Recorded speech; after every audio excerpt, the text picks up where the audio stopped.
بسم اللہ الرحمن الرحیم ومن یتق اللہ یجعل لہ مخرجا۔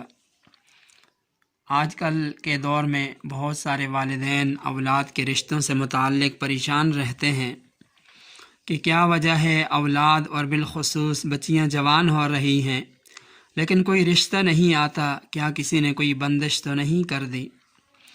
تو اس سلسلے میں 2-3 باتیں عرض کرنی ہیں اور ایک وظیفہ بتاتا ہوں، اس کا پابندی اور یقین کے ساتھ اہتمام کریں، اللہ تعالیٰ آسانی کا معاملہ فرمائیں گے۔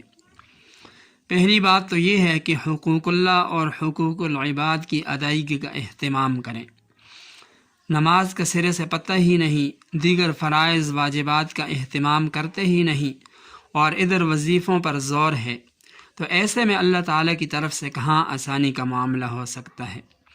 تو پہلے حقوق اللہ اور حقوق العباد کا اہتمام کریں، نماز کی پابندی کریں، دیگر فرائض واجبات کی پابندی کریں، پھر وظیفہ کریں، اللہ تعالیٰ کی طرف سے آسانی ہوگی۔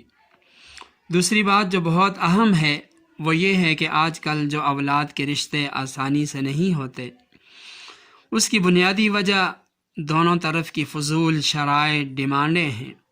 لڑکے والے یہ چاہتے ہیں کہ لڑکی بہت زیادہ خوبصورت ہو، بہت پڑھی لکھی ہو، مالدار ہو، اور اس کے ساتھ جہیز بھی بہت زیادہ آئے، تو اس قسم کی فضول شرائط کا التزام ہے۔ اور دوسری طرف لڑکی والے، ان کی طرف سے بھی شرائط ہیں، مختلف قسم کی شرائط ہیں۔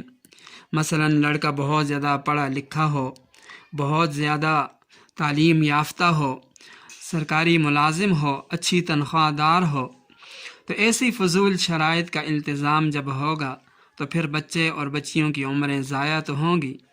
بحیثیت مسلمان ہمیں دین کو سب سے زیادہ مقدم رکھنا چاہیے، سب سے پہلے دینداری کو دیکھنا چاہیے، ان فضول قسم کی شرائط کا التزام نہیں کرنا چاہیے۔ اب وظیفہ بتاتا ہوں، لیکن انہی شرائط کے ساتھ کہ ایک تو فرائض و واجبات کی پابندی کریں، اور دوسرا یہ فضول قسم کی جو شرائط ہیں ان کو درمیان میں نہ لائیں، تو انشاءاللہ ضرور اس عمل کا فائدہ ہوگا۔ وظیفہ یہ ہے کہ عشاء کی نماز کے بعد اول و آخر 11 مرتبہ درود شریف اور درمیان میں 1100 مرتبہ یا لطیفو پڑھ کر دعا کریں، یہ انتہائی مجرب عمل ہے رشتوں کے لیے۔